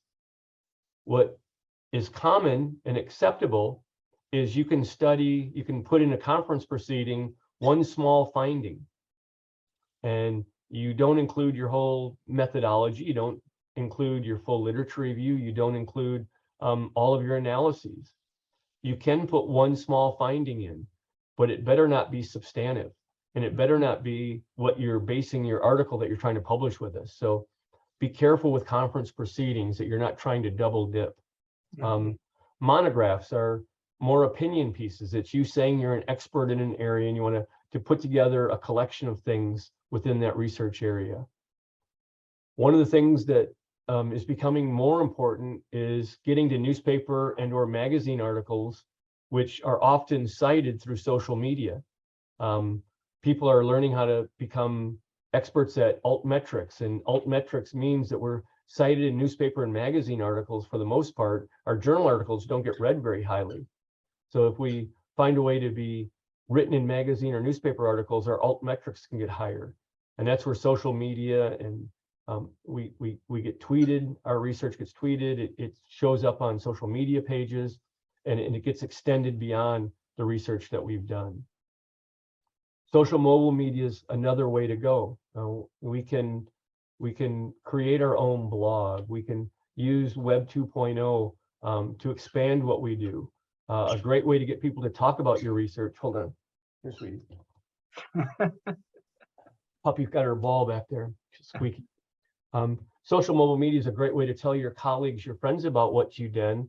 It's also a way for the world to see the research that we do. We've got a new department head, and this is an area that he's asking old people like me with gray hair to start doing, which we haven't done. So it's another alternative to journal articles. Special issues are a great way to find an area that you're researching. When a special issue comes out, it might be an area that you've been wanting to study or that you've started to study. It's a great way to get published because typically the turnaround is much quicker. It's going to be cited with other articles that are similar to yours. So people who study in that area have one place to go to get them. We put an asterisk there because the Journal of Travel Research, we don't do special issues. We currently have a 14-month backlog of articles that have been accepted. And that 14-month backlog is right where we want to stay. You know, from the time you're accepted, it goes into online first, so it's considered a publication for you and people can read it. It takes a year approximately for you to get it into print. And if we do a special issue, that pushes everything back 2 to 3 more months. And we wouldn't want to dishonor the people that are publishing in our journal already by telling them they're going to have to wait 2 to 3 weeks longer because we're going to do one special issue. So many journals do it, and there's great success in them, and I highly recommend that you submit to special issues. Any questions related to where to publish? Wow. I'm not done with the presentation yet, Chelma. We got a ways to go yet, but that's I wonder if there's any questions right here related to where to publish. Okay. And students, it's time to give your question to Dr. James Petrick. It's a great time. Your chance. We can answer all questions on the very end of this presentation as well, but there's often questions that occur right here with where to publish. Yes, Professor, I have a small question. From my experience as a PhD student, I sometimes design the research based on theory, but after analyzing the data, I couldn't get the result that I want. Also, regardless of research design, I think the many reviewers seems to be concerned about the quality or validity of the collected cross-sectional data. Thus, my question is your thought on using cross-sectional data and your opinion on whether the methodology should be changed, such as longitudinal research for better research in the future. As an editor of JTR, I'd appreciate it if you could answer. Yeah, I'll start with your first one. So we often don't get the results we expect, right? We have theory, we followed theory, and our results found something different. That's usually the best contribution to the field, right? You know, Dr. Khu started this by saying, you know, theories that are 50 years old might not fit today. Well, if people didn't publish their results that differed from them, we wouldn't know that. So the reason theory evolves is because we have findings that are different. Second question related to methods, you know, the methods that we use, we have to do the best that we can for each study. You know, sometimes we're limited in sample size. Our sample's small. Sometimes, you know, our survey couldn't be as long as we wanted it to. Sometimes we wanted to use a 6-item scale, but we only had room on the survey for 3. So what we do is we tell that story in our methods. You know, we were limited in time on the survey, so we had to reduce it. And we can say it was secondary data as well. We can say the data collection was outside of our control, and that we unfortunately couldn't do it. So if you tell the story accurately and it's still good research, it's going to get published somewhere. Now, if it's secondary research, it's probably not going to go to a tier 1 journal. I have probably a couple dozen studies that I've published with secondary data. And if you look at my first 3 publications I had, they were all secondary data. You know, as a graduate student, my My doctoral advisor, Sheila Backman, handed me data, said, go find a way to write an article from this. I didn't start with theory. Someone else collected the data. I had to find a way to write it. So all research has flaws. Just write in your methods exactly what you did, make it clear, and talk about it as a limitation on the back end. Reviewers love that. If they think something that you've done is a limitation, so if you just say, and we did a 1-item scale for quality, you're going to get in trouble on the back end if you don't say it's a limitation. But you get to the end of the paper and say, paper would have been strengthened substantially if we could have had a multi-item scale of quality. We realize that changes the reliability of our findings. Future research should use a multi-item scale. The reviewer is now happy. You've acknowledged the problem. So I think the biggest thing you can do is tell the truth as you move forward, and don't try to hide methodological problems. Reviewers are usually really smart. Great question. Hello, Dr. Petrick. Can you hear me? I sure can, Sung-Yoon. Hi, how are you? Doing well. I have a very If quick I mentioned question. Sung-Yoon? Sung, just call me Sung, as usual. Oh, it's Sung Kang. Yeah, it's Sung. That's all. You looked at, but you're. Yeah, I'm wearing There's a light glasses, on you. and yeah, the light is quite dark, so I think you didn't recognize me. He works for me now. Well, it's me, Sung, and I have a very quick question about structural equation modeling. Yeah. So please correct me if I'm wrong, but some top-tier journals like Tourism Management, they're not accepting SEM related research. Am I right? Yeah, tourism management, it's tough to accept from there. Right. Journal of Travel Research, if the structural model that's drawn isn't based on theory, it's automatically rejected. So my question was, do JTR still accept structural equation modeling related research? And my second question. Oh, okay, I'll get, Yeah. Go ahead, Sung. And my last question is, what new statistical techniques do young scholars need to learn in order to publish, papers in a top-tier journal like JTR? Okay, so the first question, JTR, Tourism Management will accept a structural model as long as you have 2 data sets. And the 2 data sets have to be driven by theory as well. For JTR, you can have just 1 data set, but the entire model must be theoretically justified. So the reason that we don't want to accept structural equation modeling as a tool is because we can make any model fit the data. And I thought it was going to work better than it did, but I'm working on a paper with my postdoc, and we took 1 data set that had 17 constructs in it, and we randomly drew 5 models, and 3 of the models fit the data after we changed the fit indices. There was no theory, no reason these variables were related to each other. They were just, our data is similar, our constructs are similar, so they draw a good model. So we can alter a structural model to make it fit. That's why we don't accept them. You don't have to learn any new statistical tools to get published. Articles don't get published based on the statistics. They get published based on the quality of the problem statement, the quality of literature review that backs it up, choosing the correct methods to answer the problem, and with the correct methods come the best statistical tools. So I was fortunate, I got my PhD in the late 90s. I graduated in 99. At that point, you could write any structural equation model and it was going to get accepted for the most part, as long as you did good research behind it. Now, if you go to the 2nd tier of journals, you still can.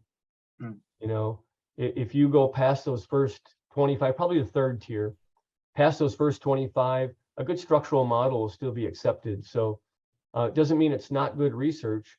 It's just that we all have to decide what we publish and what we don't publish. And Sung, I know you've done good structural models. I've been working on it. I miss you already, man. I miss you too. Thank I you got very to much see him for this- your If you answer. ever need someone to take care of you on a trip, there's nobody better. It was my pleasure. Thank you very much. Great questions, Sung. Any other Thanks. questions?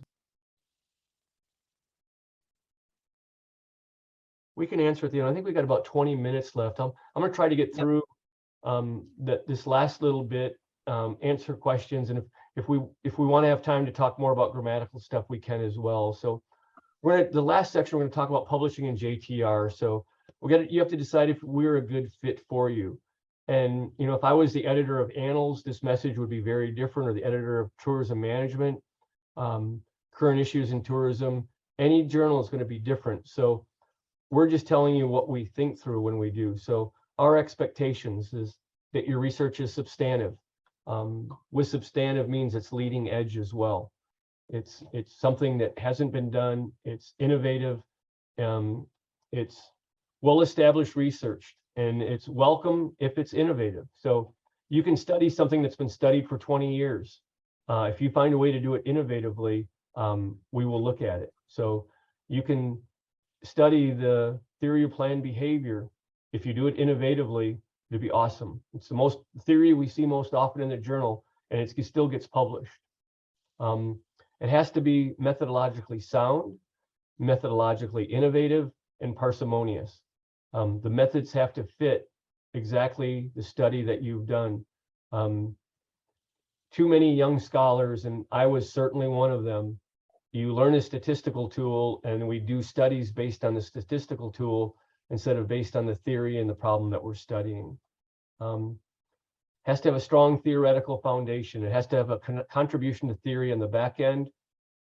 It has to translate local research to global audience context. So if the data was collected in Korea, can it be generalized beyond Korea? And if it can't, why not? And what would be done differently to make sure that it does? It has to have advanced grammar and language. Nancy and I have made a strong commitment to doing something that's called a resubmit. We look at 100 and some articles a year, not per year, per month. And we used to, and our predecessors would desk reject, and the paper was done. With English as a second language people, we are doing something that's called unsubmit, which means we have not rejected your article, but you're going to have to go back and rewrite the grammar and language before we'll actually review it. Okay. So we're not desk rejecting outright based on that, but the article has to be substantive even with those problems. And we can't guarantee that once it's resubmitted that it will get past desk rejection, but it won't be accepted without a rewrite at that point. For JTR, we have to have you recognize the COVID impact of your study. So any data that's being published in JTR right now has been affected by COVID. Every study that you do has respondents that have had their lives changed because of COVID. Some people in your sample might not have changed at all during it, not at all, but some respondents have. So our ability to accept risk has changed, our ability to be around others has changed. The decision-making that we make has changed. So every article has to recognize the impact that COVID has had on your research as well. We've changed the APA format, so we expect it in that format. We prioritize globalization of the journal. If we have two articles that are equal, one of them gets us a better understanding of an area we haven't before, we want to be more globalized. The article that's more globalized has a better effect. So a study done in the US has the least chance of being published right now. It's been the most studied area for the Journal of Travel Research.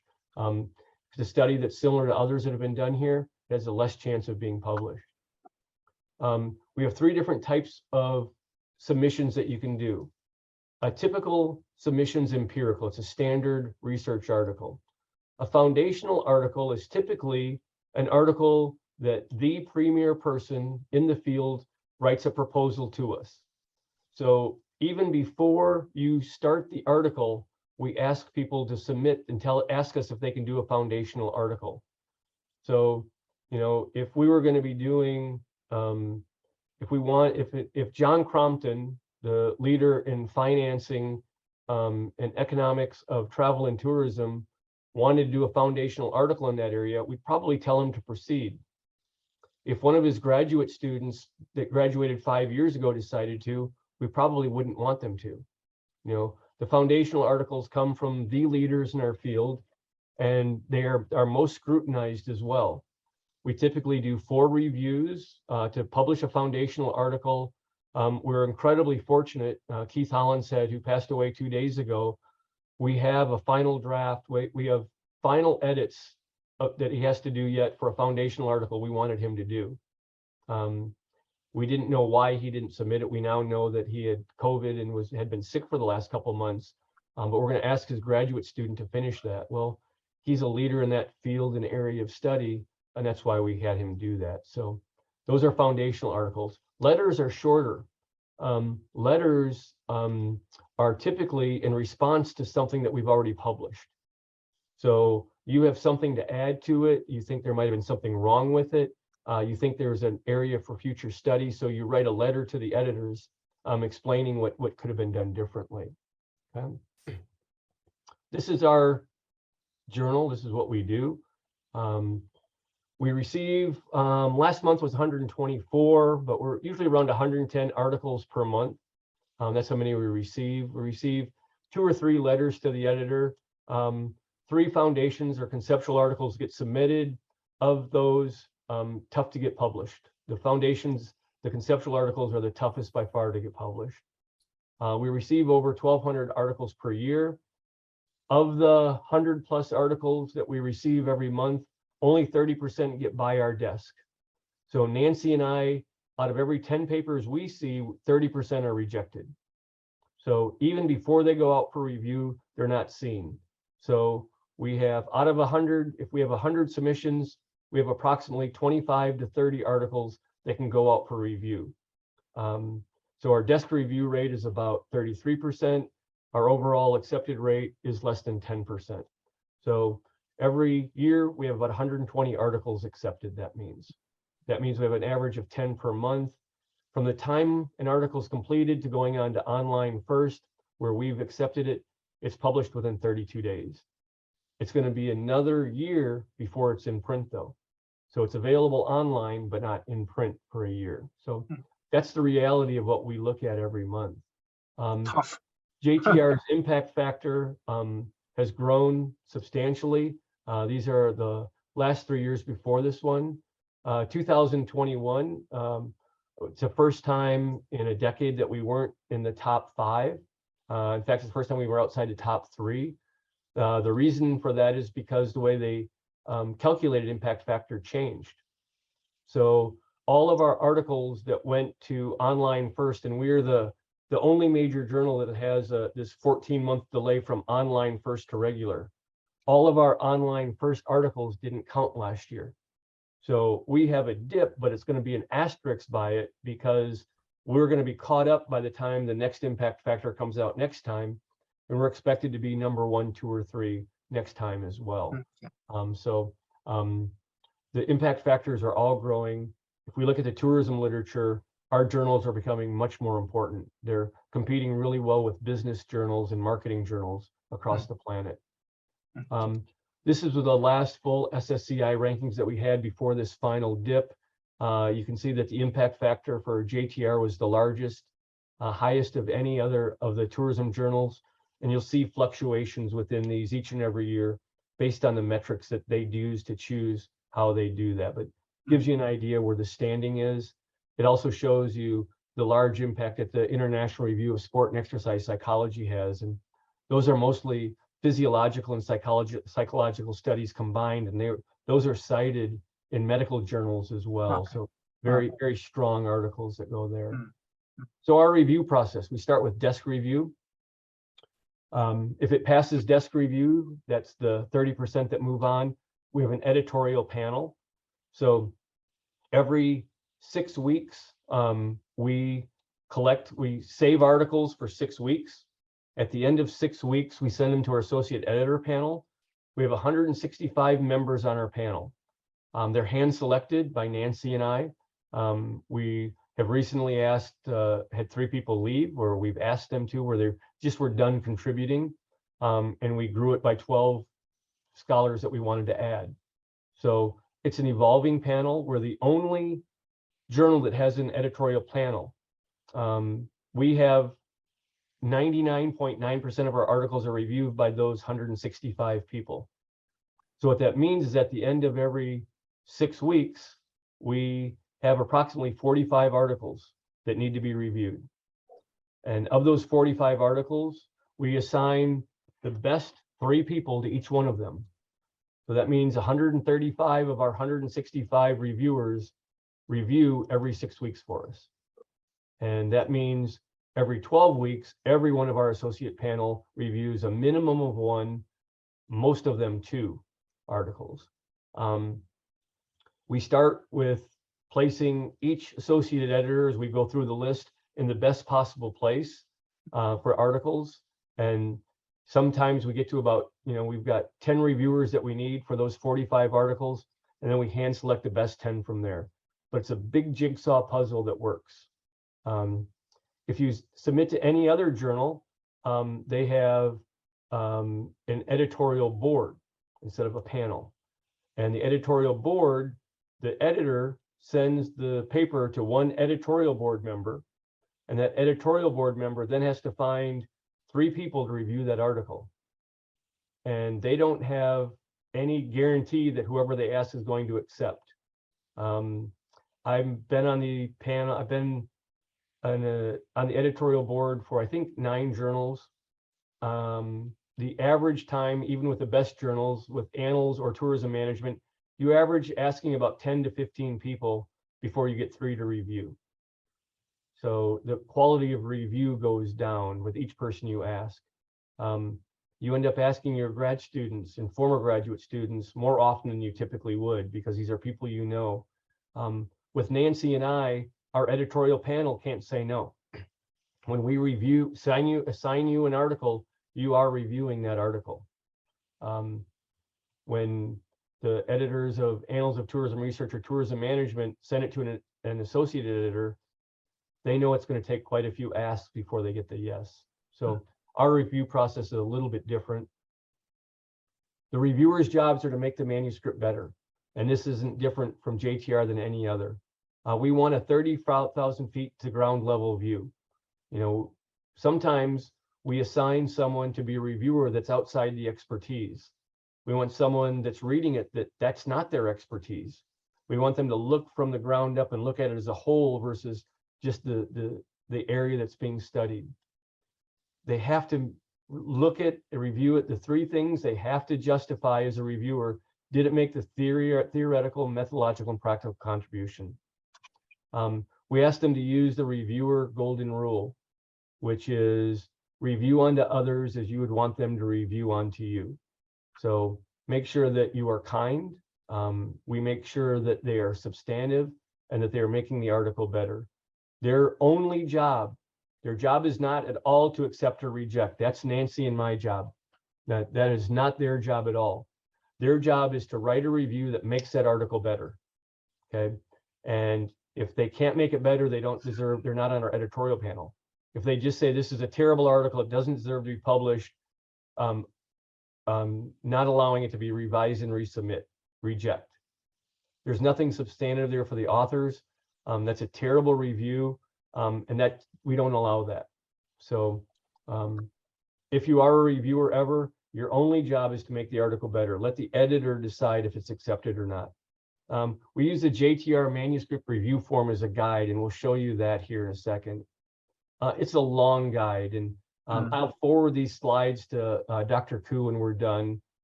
But this is the list that they have to check off, and then they have to write something related to each of these areas. So is the topic relevant?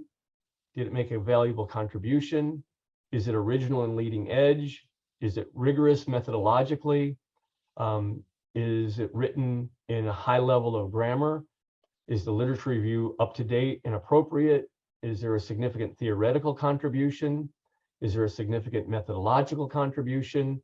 Is the methodology explained to be able to replicate? It's all these things we just talked about what make a good review and what make a good article. Very last things are conclusions warranted. So is that concluding state, that bragging state that we talked about, is that warranted when you're all the way done? Wow. In spite of best intentions, rejections happens to all of us. I've had so many articles rejected, you know, articles I thought were really good, articles I thought for sure would be accepted. Well, digest the reviews, don't get mad, don't read the reviews and think you have to change them, make them better right away. Set them aside for a little bit, cool off, come back and determine a plan B. You know, 125, 132 journals, however many we have, it's going to get published somewhere. Use the reviews to make it better, move on to the next journal and submit it there. So if plan B is another journal, don't just send it on. Okay. I've had, Nancy and I between us have had more than 30 times in our career where we've reviewed an article for one journal, rejected it, given substantive reasons for change and substantive changes we wanted, and it goes to another journal, they resubmit it and they don't make the changes. So don't take your journal article, and you have reviews and you don't listen to them. Okay. You know, reviewers are typically there for a reason. They're qualified to review your articles. Listen to them, even though sometimes it's hard to do. Yes. So putting it all together, start with a good plan, which includes a good problem statement and theory. Don't rush research. You know, it's not going to go away. Keep at it. Spend time every week doing research that you can. Get the best data that you can. You know, Yunjae suggested that, you know, sometimes we don't have the best data, right? You know, we do the best that we can with what we have, and sometimes we can't do it. And Sung suggested that sometimes, what if we can't use the methods that we want to use for a journal? It just goes to a different journal, if that's the methods that we needed to use. Don't neglect your discussion and conclusions. It's by far the most important section. The rest of it's just a setup. You're waiting for that big punchline. What are the findings that you're going to do? Write concisely, edit, edit, edit. Never stop editing. Never stop learning how to write. Use the literature throughout the manuscript. It sets up the problem. It grounds the study. It helps us understand the methods that you use, and you use it in the discussion related to your implications. Respect submission guidelines. You know, it's, as an editor at JTR, we can be really choosy. You know, we're looking for reasons to reject at the desk level because we don't want to put too much onus or too much work on our editorial board. If you don't respect our guidelines, you don't take time to learn what we want, why should we take time to read your article? No. Seek the best outlets for what's best for you. Hunter mentioned earlier about these predatory articles or journals and some articles that you have to pay for. Find the best outlet. You know, find a way to do science well. And sometimes science might mean writing a magazine article. Sometimes it might be doing a social media post related to your data. It doesn't have to be a journal article. Deans like journal articles, but deans are going to evolve and change as well. You know, the digital world is coming, and free access and open access is becoming available, and deans are going to have to adjust over time. I think we're close to time. Yeah, we've got just a few minutes here to answer questions. Yes. But Professor? you're so important person, so we have to ask some important questions from students. Yeah, absolutely. Professor, can you hear me? I sure can. Speak up a little yes. bit. I have old ears. Yeah, okay. Yes, I have a small question related to this question. I think it's quite challenging for me to write implication, especially the practical implication, because in my case, I have only short experience in the industry. So as a student, as you know, we should write the implication, I mean the practical implication based on the academic research, because we write the academic paper. So in my case, it is quite challenging to write the practical implication. So do you have some know-how or tip to write the the so practical implication? Yeah. And practical are the most difficult. You know, the theoretical are straightforward. We studied this model. It's similar to the past one. The methodological is pretty straightforward. We use these methods. They're different. Practical is you saying what industry and practitioners can do with your results. And one of the things that we've done in the past is if I can't help my student, what we do is we go talk to practitioners. So there's a reason we want to talk at a 12-year-old's level as well, because we want to be able to hand our results to a practitioner and say, this is what we found. So, you know, if you did research for a restaurant or an attraction, why not contact those people and say, this is what I found. How could we help? How could you use this for it? And use outside people, you know. Sung, when you were with me, we leaned on SeaWorld a little bit, didn't we? And we leaned on other people to help us out. And your advisor probably knows a lot, but he doesn't know everything, or she doesn't know everything. Seek as many outside sources as you can. I want all of my grad students to talk to all of our faculty and get insight. So you've got a great group there. You know, you've got Dr. Koo, you've got Sung, you've got all those resources to help you out. Don't be afraid to take your results and have them help explain it. But come to those meetings with them written out as clearly as you can. You know, I found that this quality item was most related to their intention to purchase. What do I do with it? Well, they know what the finding is, then it's thinking through what that is. So write out all of your findings first. And I always write them in one sheet. So the first finding I had was on a hypothesis A. This is finding 1 or 2 from it. Write them all out. And then we want to make sure we write a theoretical and a practical one related to each one and find help. Okay, good, great question and answer. Another question? Professor, I have a short question about the research topic. At the beginning, you mentioned about the word real problem. And for me, from my understanding, that is more related to the humanities or governance, more like bigger issues. But because we are not only studying on the tourism policies, but we are also do the research on the business area as well. And the main goal of the business is making the profit. And from my understanding, compared to the humanity issues, rather than making the profit or revenue related issues are rather very local or trivial issue. So could you do more elaboration on it? I will. Boy, that's a great statement, Chloe, because, you know, not everyone, and myself included, you know, you use the word trivial. It's how we frame it. You know, if I were writing an article, so we're doing some research right now for Royal Caribbean Cruise Line. And our statement of the problem starts with COVID-19 shut down the cruise industry. It came to a standstill. As an industry, they're losing X millions of dollars every month, not every year, every month they're losing millions of dollars. People are losing jobs. People who have a desire to cruise and to be out there can't do it. That's the problem, and that's a real world problem.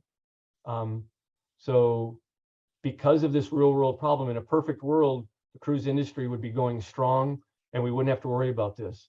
The reality is that there's a problem out there. So COVID has put in a built-in statement of the problem for every industry when we come to economic studies. But being competitive in the marketplace is a real world problem. You know, we're in a capitalistic society in the United States, and if you can't compete, if you aren't making money, you're going to lose your business. So, you know, trivial's a little bit too strong, I think. It's how well you make that statement of the problem decides if it's trivial or not. Oh, thank you very much. Great question. Okay, even though we are running out of time, but you know, I'm going to take a few more questions for you, because he's editor of the Journal of Tourism Research, you know, which is a very important person, and your interactive conversation with him would be very, very rare and very important and crucial. So raise your hand and ask. Okay, if not, we're gonna close our session. No question at all? Okay, Hunter, what's your concluding remark? Just listen to everyone that you can. I have so many colleagues in my department that I rely on still. I get lost with problem statements. I don't know how to write up results. I don't know which statistical tools to use. I'm fortunate that I get to talk to Nancy. We talk to each other about 5 times a week, no more than that. We called each other 3 different times today. She's texting me during this. Her football team is playing right now, and she's texting me messages. I haven't been able to look at them yet. Listen to as many people as you can. Use Dr. Koo, use your other faculty member, use your graduate students. The reason you're a graduate student is hopefully because you want to learn. And we can't do that in a textbook. We can't do that by reading journal articles. We do that by having discourse with other people. So I learn every time I talk, every time I listen. And I learn less when I talk and a lot more when I listen. So I had a less fortunate opportunity today. I was too busy talking instead of listening. So I apologize. Okay, Professor James Petrick, I'm very deeply appreciate for your participation, and this lecture is a great help to understand how we approach the writing journal articles, especially journal of travel research. Someday, please, I will submitting many articles to JTR. Okay, thank you very much. I look forward to see you in a conference sooner or later. Real soon. Thank you. Nice Thank meeting you you all, all. students. Have a great Friday.